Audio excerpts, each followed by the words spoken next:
तो hello students, कैसे हैं आप सभी लोग। आप सभी का बहुत बहुत स्वागत है आज की इस बहुत ही इंपॉर्टेंट वीडियो में, क्योंकि अभिक्रिया की कोटि से सवाल एग्जाम में पूछ ना पाए ऐसा हो नहीं पाए, क्योंकि कोटि से ही स्टूडेंट्स आपका आगे चीज़ें जो महत्वपूर्ण चीज़ें, प्रथम कोटि की अभिक्रिया, शून्य कोटि की अभिक्रिया, तो सब में कोटि आपका है ना। तो कोटि कितना इंपॉर्टेंट है पहले इसको समझना आप समझ सकते हैं, और क्वेश्चंस इस पे हर साल बनते हैं। तो आज डोंट वरी, ना सिर्फ इस कोटि को समझेंगे, बस इससे रिलेटेड जितने भी सारे महत्वपूर्ण चीजें हैं सब इस वीडियो में आपका क्लियर हो जाएगा। छोटी सी वीडियो की छोटा सा टॉपिक है, शुरुआत में हमने कहा ये जो चैप्टर है आपका बहुत ही आसान और बहुत ही वेटेज वाला चैप्टर है, चैप्टर नंबर 3, और लेक्चर होगा उस चैप्टर का आपका तीसरा ही। ठीक है, तो आइए इस वीडियो को स्टार्ट करते हैं और कोटि अभिक्रिया की क्या है, कैसे है, सब कुछ समझ लेते हैं। Let's start this video. तो देखिए अभिक्रिया की कोटि क्या होती है, बहुत ही आसान है। अभी तक हमने शुरुआत में देखा था कि अभिक्रिया का वेग क्या होता है, उसको कैसे लिखते हैं, फिर देखा कि अभिक्रिया का वेग नियम, जिसमें हमने ये समझा था कि किसी भी अभिक्रिया का, जैसे मान लीजिए एग्जाम्पल में एक अभिक्रिया है हो रही है आपकी, ए से आपका बन रहा है बी, ये आपका हमेशा चलेगा क्योंकि अभिक्रिया ही चीज़ें तो हमें देखनी है इस चैप्टर में। ठीक है, ए से आपका बी बन रहा है, जिसमें इधर वाली जो चीज़ें होती है वो होती है आपकी अभिकारक, एंड इधर जो होता है वो होता है आपका उत्पाद जो आपको मिल गया। ओके, चलिए, एंड इस अभिक्रिया का अगर हम आपसे पूछे रेट क्या है, रेट बोले तो अभिक्रिया का वेग।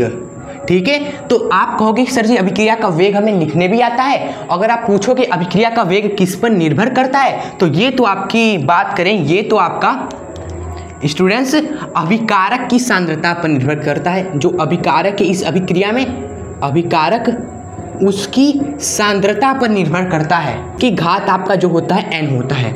ठीक है, और ये जो n ही है ना, इसके बारे में हमने आपको स्टूडेंट्स बताया था पहले भी कि ये आपका है अभिक्रिया का कोटि। ये डिसाइड करता है स्टूडेंट्स की अभिक्रिया का वेग अभिकारक की सांद्रता की किस घात पर निर्भर करता है। क्या ये घात आपका 1 है, क्या ये घात आपका 0 है, क्या ये घात आपका -1 है, क्या 2/3 है। स्टूडेंट्स अभिकारक की कोटि स्टूडेंट्स क्या होती है, अभिकारक की सांद्रता की जो घाती होती है ना, उस घात को ही क्या बोलते हैं, अभिक्रिया की कोटि बोलते हैं। बहुत ही सिंपल है। ठीक है, लेकिन एक बात बताओ सर, यहाँ पर तो आपने ए से बी बना दिया, क्या ऐसा नहीं हो सकता कि आपने ऐसा कुछ किया हो, ए प्लस बी मिलकर आपका बनेगा सी प्लस डी। तो इस अभिक्रिया का रेट कैसे लिखेंगे ये बताइए। तो बहुत ही सिंपल है, इसका जो रेट होगा वह ए बी दोनों के भाई समानुपाती होगा। यहाँ पर ए भी होगा एंड बी भी होगा, क्योंकि हमने सिंपली लिखा है अभिकारक ए है तो आप यहाँ पर ए लिखिए, अभिकारक ए बी है तो ए बी लिख दीजिए। ठीक है, और इसकी घात जो होगा भाई n1 n2 मान लो इसकी घातें हैं, तो इस n1 n2 को आप जोड़ दीजिए। क्लियर, दोनों को जोड़ने पर जो आपका मिलेगा वो होगी अभिक्रिया की कोटि फ्रेंड्स। ठीक है, तो आई होप आपको समझ में आएगा कि अभिक्रिया की कोटि क्या है। अभिक्रिया की वेग समीकरण में व्यक्त जो अभिकारक है उनकी घातों का योग ही आपका क्या होता है, अभिक्रिया की कोटि कहलाती है। फिर से बोलिए कि किसी भी अभिक्रिया के वेग समीकरण में अभिकारक को की सांद्रता के घातों के योग को ही हम क्या बोलते हैं, उस अभिक्रिया की कोटि बोलते हैं या कहलाती है। आप समझ चुके हो। ठीक है, एंड यहीं पर हमें समाप्त नहीं करना है। क्वेश्चन इस पे मालूम है बहुत खेला जाता है, घुमावदार सवाल बनता है, जो कि आंकी पस इस चैप्टर का आप छोड़ना नहीं है। लास्ट चैप्टर में हम आपको कराएंगे, खत्म तो होने दीजिए। क्या घुमाता है ये जान लीजिए। यहाँ पर आप साइड में लिखिएगा घुमावदार सवाल कैसे पूछता है। n1 एवं n2 का मान आपको नहीं देगा, कहेगा कि अभिक्रिया का वेग समीकरण ए बी है, उसमें अभिकारक है। n1 n2 का मान आपको नहीं देगा, आपको कहेगा कि b के सापेक्ष कोटि आपकी मान लो 2 है, b के सापेक्ष कोटि b 2 है। मतलब कि दोस्तों b के सापेक्ष मतलब b को छुपा लीजिए, आपका क्या बचा, a बचा ना, तो a की घातें क्या है, n1 है, तो ये आपको सीधे इनडायरेक्टली n1 का मान आपको दिया है। ये आपको ध्यान रखना है। अगर आपके क्वेश्चन में कहा जाए कि a के सापेक्ष कोटि जो है वो आपकी कितनी है, 1 है, तो मतलब कि ए को छुपा लो, बचा क्या बी की घात n2, तो ये आपको इनडायरेक्टली n2 का मान दिया है। थोड़ा सा पीछे से नॉइज आ रहा होगा, प्लीज़ उसको इग्नोर करिएगा, पढ़ाई पर फोकस करिएगा।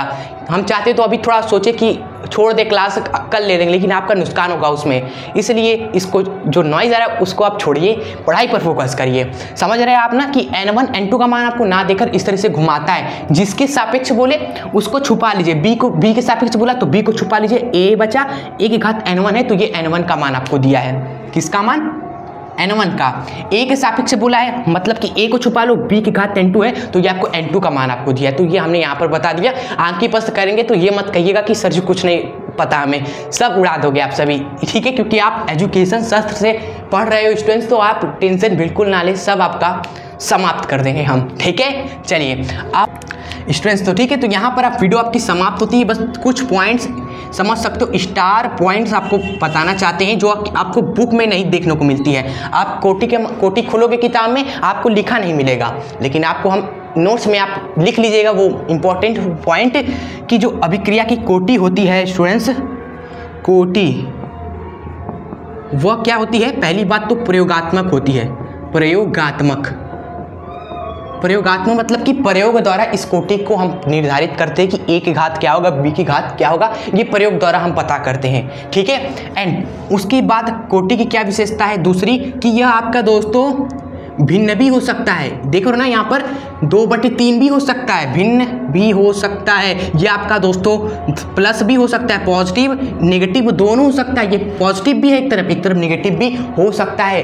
ये है आपकी इस महत्वपूर्ण बात नंबर दूसरी, ठीक है। एंड उसके बाद बात करें कि भाई ये शून्य भी हो सकता है।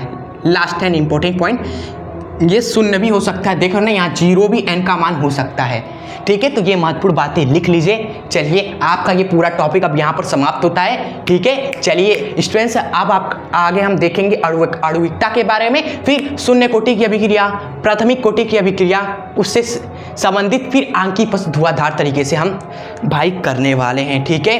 तो बस बेहतरीन तरीके से पढ़ाई करते रहें। प्लेलिस्ट को आप सभी जरूर फॉलो कर लें। अगर आप नए हैं, क्लास 12 केमिस्ट्री की भी एवं फिजिक्स की भी दोनों बनाकर रख दी है, और फिर न्यूमेरिकल्स का भी अलग से प्लेलिस्ट बना दिया है, ठीक है। चलिए, तो अगर वीडियो सच में पसंद आई हो तो जाने से पहले एक छोटा सा लाइक जरूर करिएगा, एंड दोस्त मित्रों को अपने इस वीडियो को जरूर से शेयर करें ताकि उन्हें भी इस वीडियो का फायदा पहुंचे, ठीक है। एंड जाने से पहले एक प्यारा सा कमेंट आप जरूर करिएगा। तब तक के लिए हंसते रहे, खुश रहें एंड आगे बढ़ते रहें। जय हिंद, वंदे मातरम।